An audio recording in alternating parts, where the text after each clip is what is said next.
नमस्कार, आप देख रहे हैं एएनएस मीडिया ग्रुप। मैं एसके रंजन उद्योग व्यापार की खास खबरों के साथ। दोस्तों, अभी मैं मौजूद हूं एशिया की सबसे बड़ी अनाज मंडी नया बाज़ार में, और आज विशेष में चर्चा करेंगे जीएसटी के बारे में।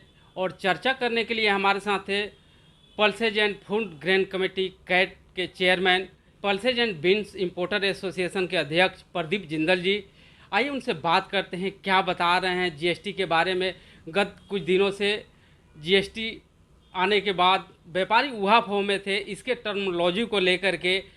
दोस्तों, अभी मैं मौजूद हूँ एशिया की सबसे बड़ी अनाज मंडी नया बाज़ार जिंदल ओवरसीज प्रदीप जिंदल जी के ऑफिस में। आइए इनसे बात करते हैं, रूबरू होते हैं, क्या बता रहे हैं जीएसटी के बारे में। प्रदीप जी, एएनएस मीडिया में आपका स्वागत है। धन्यवाद रंजन जी, और सभी व्यापारी भाइयों का मेरा नमस्कार। सर, आपसे पहला क्वेश्चन ये है कि गत कुछ दिनों से व्यापारी उहापोह की स्थिति में थे जीएसटी को लेकर के। आप भी काफ़ी परेशान थे, लोगों से मिलते रहे, मंत्रालय से मिलते रहे, इससे जुड़े सभी अधिकारियों से मिलते रहे। क्या कहेंगे, अब तो जीएसटी 25 केजी से नीचे वाले जो पैकिंग है उन पर जीएसटी लगेगा, 25 केजी से ऊपर जो है उस पर नहीं लगेगा। तो इन सारे टर्मिनोलॉजी को किस तरह से आप देखते हैं और किस तरह से समझाएंगे व्यापारी भाइयों को और आम उपभोक्ताओं को? देखिए, यहाँ का व्यापारी सिंपल भाषा समझता है, तो सिंपल भाषा के लिए मैं जो जीएसटी में जो चेंजेस आए हैं उनको मैं बता देता हूँ। सबसे पहले तो मैं हमारे वित्त मंत्री निर्मला सीतारमण जी का धन्यवाद करता हूँ, जीएसटी काउंसिल का धन्यवाद करता हूँ, और हमारे राष्ट्रीय महासचिव श्री परवीन खंडेलवाल जी का धन्यवाद करता हूँ, जिन्होंने व्यापारियों के लिए इतनी लड़ाई लड़ी और उनका साथ दिया दिल्ली ग्रेन मर्चेंट एसोसिएशन ने और सीएनबीसी आवाज़ ने। अब ये जो लीगल मेट्रोलॉजी एक्ट है, ये बना है वेट एंड मेजरमेंट एक्ट के बदले में, और अल्टीमेटली इसका मेन पर्पज़ होता है कि कंज्यूमर प्रोटेक्शन एक्ट। तो कंज्यूमर की प्रोटेक्शन के लिए ही ये लीगल मेट्रोलॉजी एक्ट 2009 बना है, जो कि 2011 में इफेक्टिव हुआ था। पहले जो 2017 में सरकार ने जीएसटी लगाया था ब्रांडेड पे, और जिसके ऊपर अगर कोई आदमी अपना क्लेम फॉरगो नहीं करता उसके ऊपर भी था, और जो आदमी ब्रांड को फॉरगो कर देता था तो उसके ऊपर वो जीएसटी के दायरे में नहीं आता था। इस नोटिफिकेशन जो 13 जुलाई को सरकार ने निकाला है, इसमें इन्होंने सारी भ्रांति ख़त्म कर दी। अब ब्रांड और नॉन ब्रांड इसका कोई मैटर ही नहीं रहा लीगल मेथोलॉजी एक्ट में। अब जो कोई भी पैकिंग 25 किलो की होगी, सिंगल पैक 25 किलो तक का होगा, that would be attract the GST. और जो भी पैकिंग 25 किलो से ऊपर की रहेगी उस पर जीएसटी की कोई भी नियम लागू नहीं होगा। पहला तो ये है, और सभी संस्थाओं ने, कैट ने, डीजीएमए ने, सब ने फॉलोअप करा, और ये बहुत खुशी की बात है, हर्ष की बात है कि 18 तारीख से ये लागू होने वाला था, तो 17 तारीख को की रात को सरकार ने क्लैरिफिकेशन दे दी।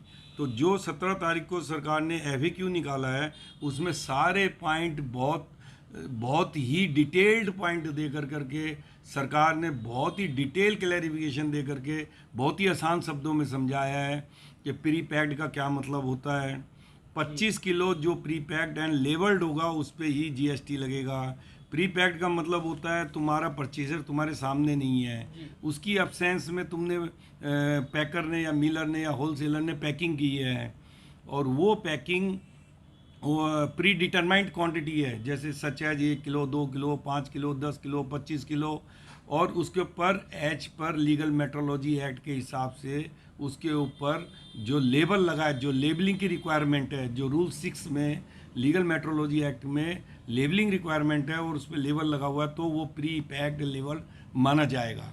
तो सरकार का हम इस बात का भी धन्यवाद करते हैं, बहुत ही क्लियर शब्दों में सरकार ने इसको क्लैरिफाई किया है कि जो 25 किलो से ऊपर की जो भी पैकिंग है, उस पैकिंग के ऊपर ये जीएसटी के दायरे में नहीं आएगा।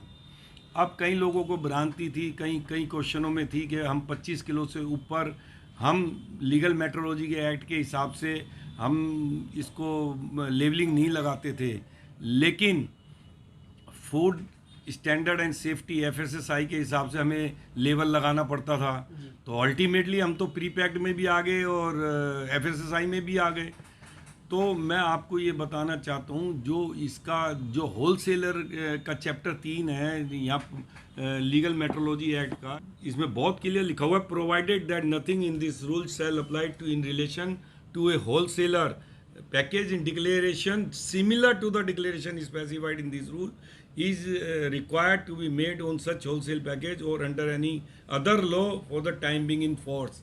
तो इसमें वर्ड यूज किया गया सिमिलर। तो यहाँ मैं अपने व्यापारी भाइयों का ध्यान दिलवाना चाहता हूँ, जो सिमिलर वर्ड है, जो लीगल मेट्रोलॉजी एक्ट में जो मार्किंग लगती है उसमें हमारे को एमआरपी भी देनी पड़ती है, उसमें हमारे को अपना कॉन्टैक्ट नंबर भी डालना पड़ता है। इन केस अगर कंज्यूमर को कोई शिकायत हो तो वो किधर कांटेक्ट करे, तो उसमें कॉन्टैक्ट नंबर, ईमेल या मोबाइल नंबर और एड्रेस सब डालना पड़ता है as per legal methodology act में, जबकि एफएसएसआई में ये कोई रिक्वायरमेंट नहीं है। तो पहली बात तो ये कोई सिमिलर लेबलिंग नहीं है। हाँ, ये लेबलिंग है लेकिन सिमिलर लेबलिंग नहीं है। तो और ये सरकार ने तो इसमें बहुत ही क्लियर कर दिया है कि 25 किलो से ऊपर जो भी पैकिंग होती है उसके ऊपर जीएसटी एप्लीकेबल नहीं है।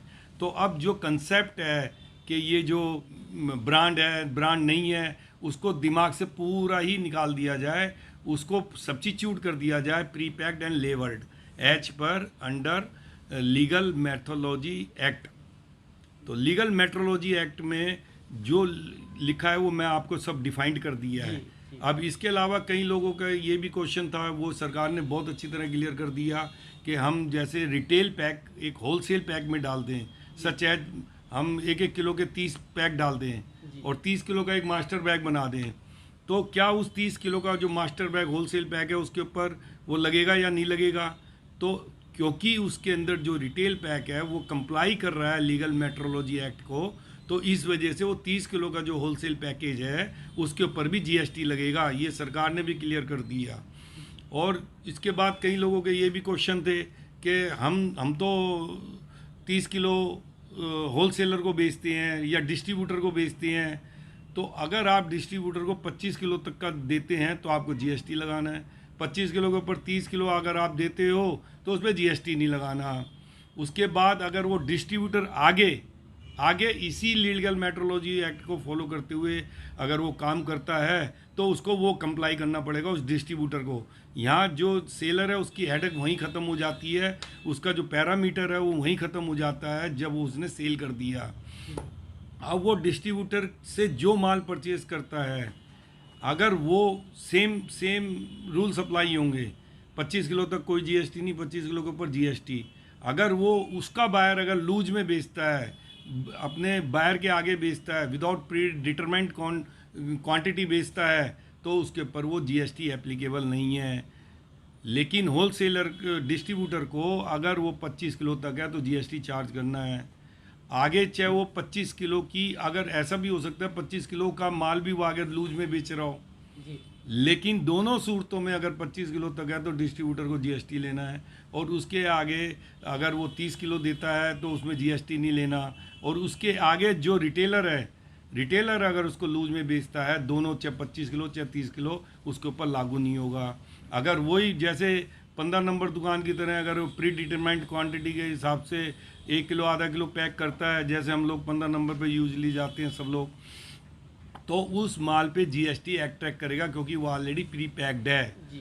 और एक बहुत इंपॉर्टेंट पॉइंट ये भी है, सरकार ने ये भी इसमें बहुत क्लियर कर दिया, अगर सपोज करो 25 किलो तक की पैकिंग है और कोई आदमी उसको कोई लेबलिंग ही नहीं लगाता, लीगल मेट्रोलॉजी एक्ट को फॉलो ही नहीं करता, अगर प्लेन बैग्स रखता है, तो सरकार ने यहाँ क्लियर कर दिया, इवन दो अगर ये प्लेन पैकिंग है तो भी इसके ऊपर जीएसटी लगेगा। सरकार ने बहुत अच्छी तरह इस पॉइंट को भी क्लियर कर दिया है।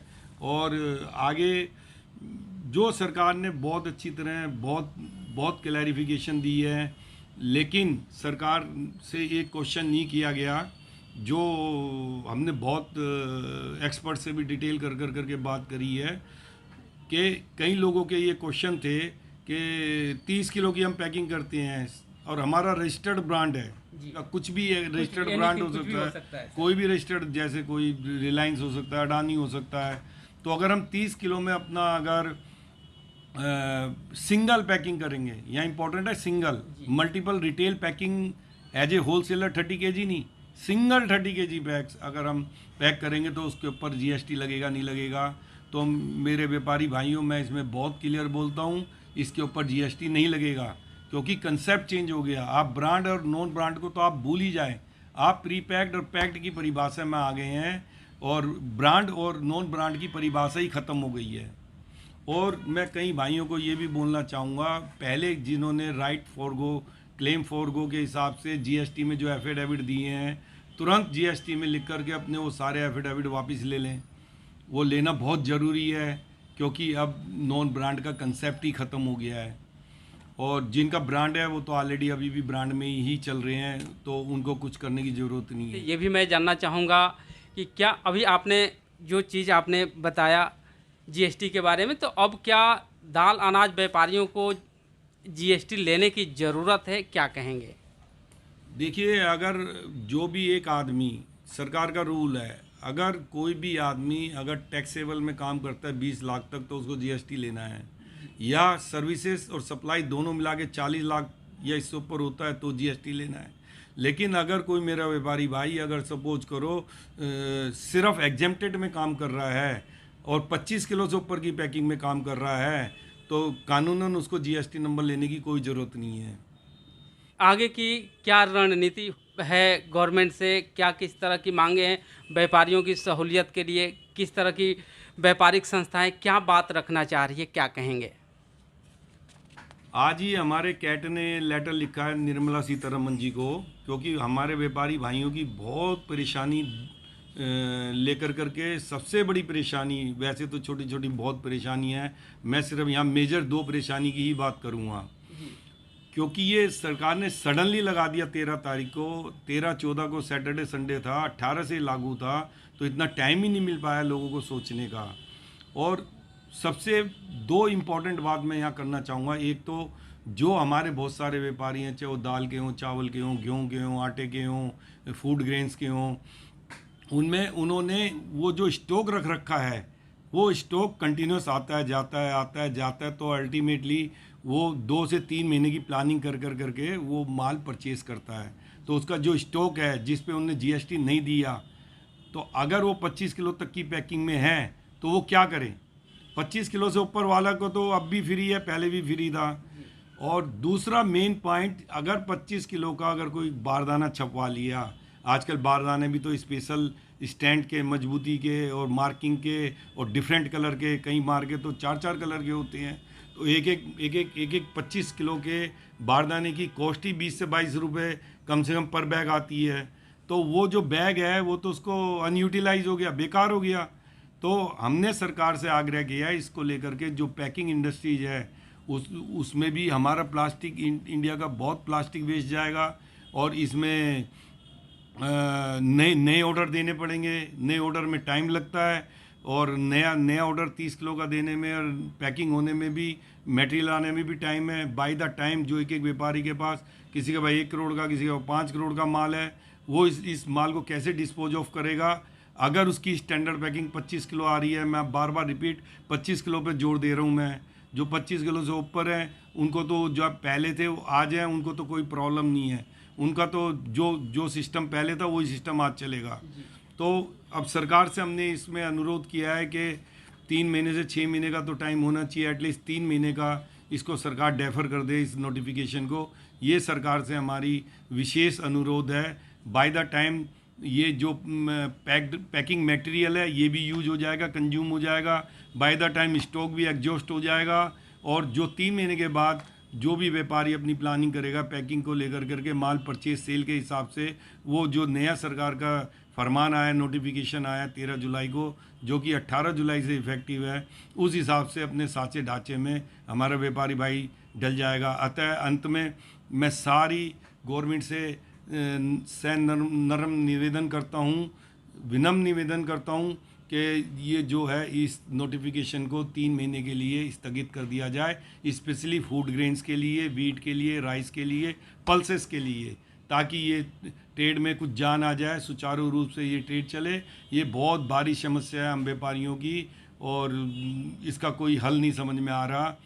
पैकिंग अगर 25 किलो की है तो 25 किलो में हम 26 किलो या 27 किलो कैसे कोई व्यापारी डाल देगा उसको, क्योंकि वो तो उसमें फिलअप भी नहीं करेगा, तो वो पैकिंग मटेरियल तो सब यूजलेस हो जाएगा।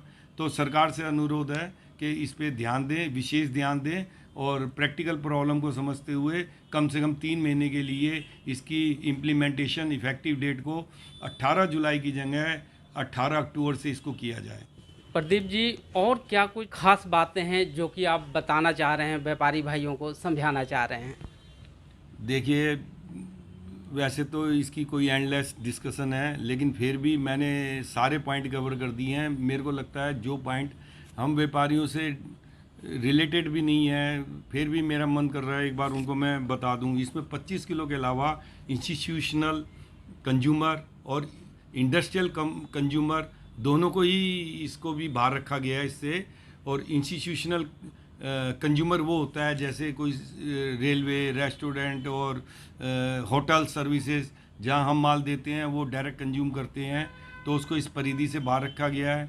और इंडस्ट्रियल कंज्यूमर वो होता है जैसे आटा लिया हमने, गेहूं से आटा बना और आटे वाले ने वो अपना आटा सप्लाई किया किसी बिस्कुट बनाने वाले को, तो ये वो उसके लिए इंडस्ट्रियल कंज्यूमर हो गया। तो हमारे व्यापार में जनरली ये होता नहीं, इस वजह से इस चीज़ पे बहुत ज़्यादा फोकस नहीं किया गया है। और लेकिन इसका मतलब यही है कि अगर कोई आटा अगर बिस्कुट बनाने वाले को दिया जाता है तो उसके ऊपर ये जीएसटी नहीं है। और अंत में, क्योंकि मैं pulses and beans importer association का अध्यक्ष हूँ और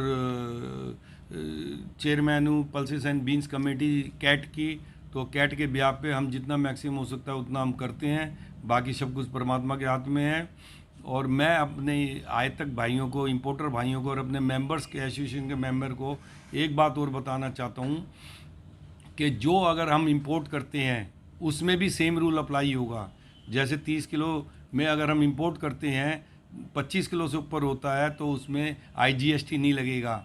और ये कल एक हमने किसी और इंपोर्टर ने ये इसको बिल ऑफ एंट्री फाइल करके वो बिल ऑफ एंट्री की कॉपी मेरे को भी दी है, उसमें क्लियरली है 30 किलो की पैकिंग थी, उसके ऊपर कोई IGST नहीं लगा।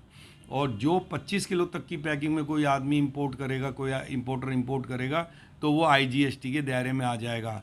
इसलिए अपना जो इंपोर्ट करना है उस हिसाब से अपना कॉन्ट्रैक्ट उस हिसाब से आप सोच समझ के कीजिए, ये मेरा सुझाव है। प्रदीप जी, ANS मीडिया से बात करने के लिए और GST पर इतने टिपिकल क्वेश्चनों को आसान भाषा में व्यापारी भाइयों को समझाने के लिए आपका बहुत बहुत धन्यवाद। धन्यवाद रंजन जी। मैं हमेशा व्यापारियों के लिए ही हूँ, व्यापारियों के लिए ही सांस लेता हूँ, व्यापारियों के लिए ही हूँ। चाहे रात को व्यापारी कुछ बोले ना बोले, मेरा नेचर ऐसा है, मैं अपने आप ही काम में लग जाता हूँ 24 आवर्स।